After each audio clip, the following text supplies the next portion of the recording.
Well, hello there one more time. Hopefully this will be the video that finishes up the chassis. If not, well, we'll just have to do another one. Okay, right now I'm getting ready to find a spot to put this 20 ohm 25 watt power resistor in here. It's aluminum cased. I've used them in almost every radio in the last couple of years. I got a whole bag of them. They work great. And then I want to put a fuse holder in. I've already got the fuse in. The problem is I got to figure out where I'm going to put this. Here is where the fuse holder is going to go, right here. That's the only place I can find where it won't interfere with anything. It'll go right about there. The screw hole, the screw coming up from the bottom of the cabinet will not interfere with it. It'll go right straight through. It holds the chassis in. And there's no metal touching anything over here. It's all plastic. I could probably just slide that over just a little bit more if I wanted. The plastic won't interfere with anything at all. So I think I'll go ahead and stick it there. What we're going to do is I'm going to take this moto tool and I'm going to rough up. I've already marked out, you know, on the side, along here and along here with the pencil, you know, where that fuse holder is going to sit. So now what I have to do is just kind of rough it up and everything, both on the back of the fuse holder and on the chassis itself. I'm going to rough it up, just kind of, you know, get it roughed within that area. Then I'm going to mix up a little bit of epoxy gel. I used to use, I can't even remember the name of the stuff now. Anyway, I used to use a different kind of stuff to do it, and now I'll go ahead and use epoxy gel. Epoxy gel do a really good job in there. Now, what do we do with this 20 ohm 25 watt power resistor? Well, that's going to go right here. That is going to go right there like that. Now, of course, we know that's going to generate a little bit of heat. So that means I'm going to have to relocate this resistor here. I mean, this capacitor. I'm going to have to shorten this lead, pull it up here and get it away from this resistor. And I'm also going to have to do something about this black wire down here. I'm going to have to relocate it also. It's going to have to get away from that thing. But no problem. Now, of course, you know, relocating this capacitor may require me to relocate this. But we're not talking about relocating. I'm talking about readjusting its position in the chassis to where it won't eventually come back down and hit the resistor again. But anyway, let's go ahead. Let's just start on the fuse holder first, okay? Oh, just a quick touch here and there. That's all I'm going to do. I'm going to go through the entire thing. I'll get back with you when it's done. Alright, there she is. Now this thing was beginning to kick up a little bit of chrome dust. I didn't want that dust to actually get around in the chassis, so what I did was took a piece of paper, stuck it under there like that, and folded it up to where it protected a little bit. Now, of course, I can't get it to do it. There we go. I just kind of protected it a little bit. Kept the dust from flying around, you know. Alright, now we've got to go ahead and rough up the back of the fuse holder. Same way, you know. The reason we're roughing it up is so the epoxy gel can have a good gripping surface, okay? Alright, there you go. She's all roughed up, and I roughed it up these ribs also. These two little ribs. I didn't take it out quite this far on each one. I didn't do the two horizontal bars, but I did do these two vertical bars here and this center here. Alright, the glue has been applied to both surfaces. This is the 5-minute epoxy gel. Now I'll go ahead and position it right down in there. Give it a good push down. If a little bit squeezes out around it, don't worry about it. Leave it there. As long as it's underneath the chassis edge, you're okay, alright? So, it takes 5 minutes for it to dry and an hour for it to harden up. I've found that if you leave it set all night, it's even harder yet in the morning. Alright, that takes care of that. Now, of course, this power resistor is a whole different ball of wax. After this is dried for a while, and I know it's fairly secure and I won't disturb it, we'll work on this.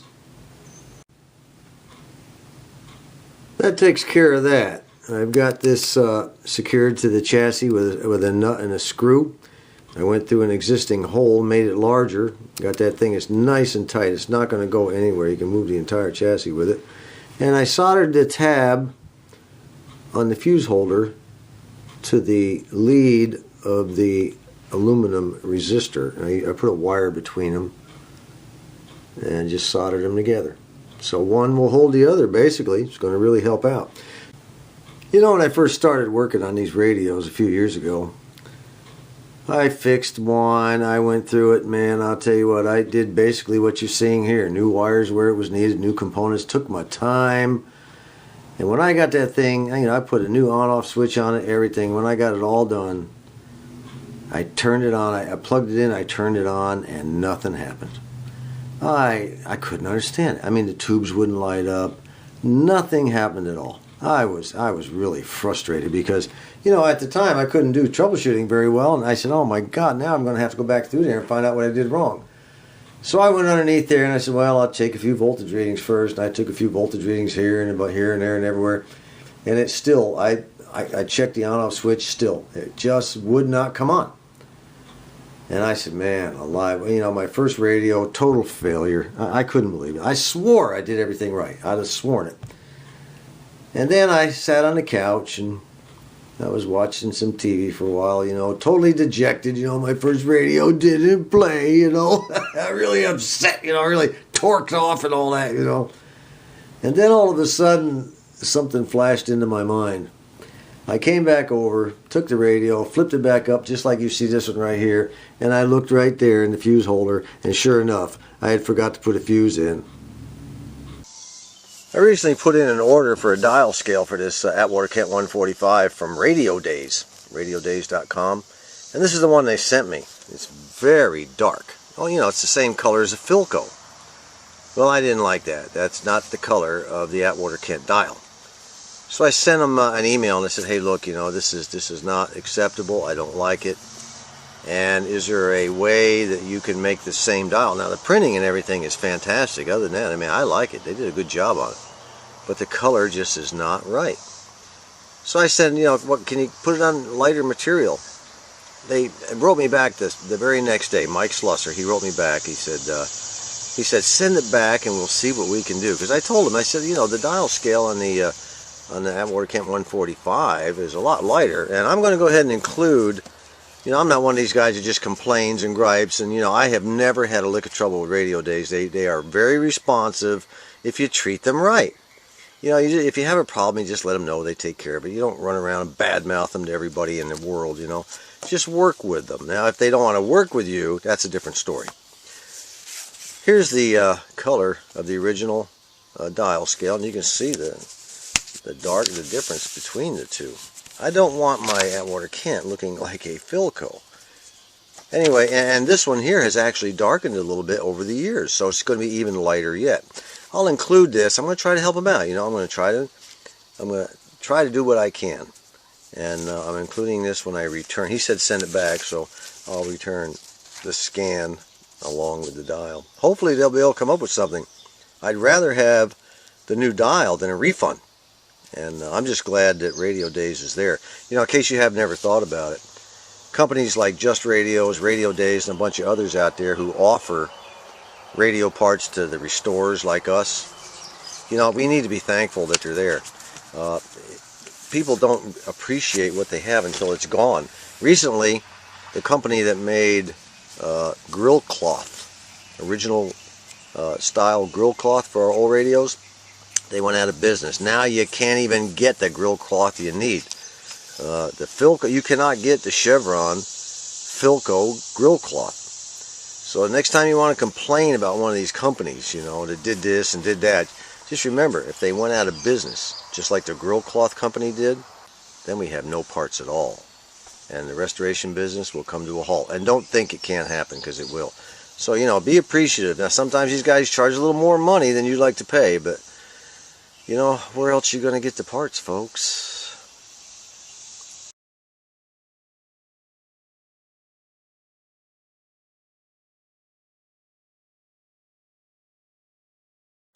Well, it took them 3 tries, but they finally got it right. Now we have the right color dial scale for this old radio. The original plan, or the original design, was to bring in the power cord through this hole. One side of it was going to go to this unused terminal, if you remember, and the other side was going to come over here and connect to this unused terminal. But now we have a fuse and a resistor in the line. So what we're going to do instead is this terminal will remain the same. You know, we'll just hook half the wire, that one side of the wire, to there. But the other one is going to come over here and hook at the end right here of this fuse holder. Then the power will go through the fuse, it'll go through the resistor, and then from the resistor, this end right here, it'll go up and connect to this terminal strip terminal right there. So here's what I'm talking about. We're going to go ahead in a couple of seconds, we're going to solder that wire in there, and then we're going to solder it down to there, to the lead on that resistor. Now let me show you what that looks like on the schematic, so everybody knows what we're doing. What we're going to do is we are going to put a fuse in right here, okay? And put a little connection point there, and another little connection point there. And then a little further down the line, we're going to put, you know, connected almost to it. Actually, it is soldered. The two ends are soldered together. We're going to go ahead and put a resistor. Okay? That's all we're doing. Right there.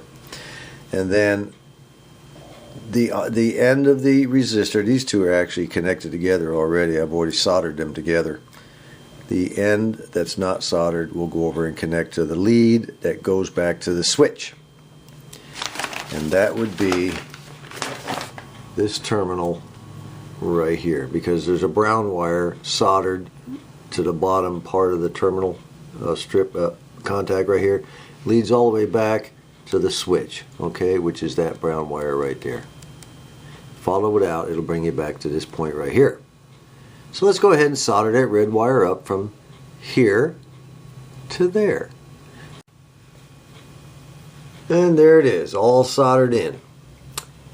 Alright, now we wait for the power cord to arrive. And after, you know, once that's connected, we'll put the tubes in, we'll put the tube shields on. And I think maybe we'll put the dial scale on. I'll tell you what, boy, we're going to be on a big time roll once that power cord gets here. Oh yeah, one other thing I have to do while we're waiting for the dial cord. I should have thought about this. I'll have to wait till the tubes get put in first. I'm going to have to put little grid cap connectors on the end of this, on all three of these coax wires. Now, let me show you what I got to do that with. A couple of months ago I was talking to Brendan, my buddy up there in Detroit, and I asked him, I said, you know, hey Brendan, do you have any grid caps? I said, this radio only came with one that's real rusty. And you know, I know that he works on a lot of radios. I thought maybe he might have had a couple of old grid caps hanging around. He said, no, sorry. But then I get a message back that says, you know, I fancy myself a sheet metal man. I mean, that's part of my trade that I learned over the years. So I went out in my workshop and I made some grid caps. And I'll go ahead and send you a few, which he has done right here. Look at those. They look every bit as good as anyone I've seen on a radio. Look at that. And he even put the solder, look at here. He even put, get a focus here, he even has the solder already added to them, each one. There's another one right there. Look at that, he put the solder on it already. Is that cool? That is really cool. And they look just like many I've seen on radio grid on the tube caps. Fantastic. Adjustable, you can adjust the size and everything. So, thanks to my buddy Brendan for that. Now what we're going to do is take those, once we get the tubes in, we're going to take them, shorten the wires down to the right length, and we're going to hook these babies right on the end of that thing, just like that. And it's going to look really neat. Well, folks, we have us a glitch. So that means we're going to go one more video than I had anticipated. When I was getting ready to put the tubes in, I noticed that the grid cap is loose on the 2A6. You can't have any loose grid caps. It causes all kinds of problems. You see that wire coming up out of that tube? It comes up out of the tube, it goes through the glass, and it solders. It goes up through a hole in the center of this cap, and it solders. They put a blob of solder up there that connects it. So what I've got to do is repair it. Now I'll show you what a loose grid cap looks like. Here we go. See if I turn it. See it turning left and right? That's no good. You can't have that. So for you folks that have never seen a grid cap repair done, this is a big chance for you to see it. It's not difficult. Matter of fact, none of this stuff is difficult. It's kind of fun to mess with. I remember the first time I did it, I said, I'm going to mess this tube up. It's going to be terrible. World's going to come to an end, but it turned out okay. So until next time, when we'll get the tubes back in for sure. I said that last time. Oh boy, will we ever get the tubes in this radio. Anyway, next time we'll have all the grid cap connectors on that Brendan supplied me. We will have the tubes back in the radio. We will have the power cord on. That should be coming in any day from Radio Days. And that'll be it in the next video, barring any unforeseen difficulties. Anyway, until next time, this is John.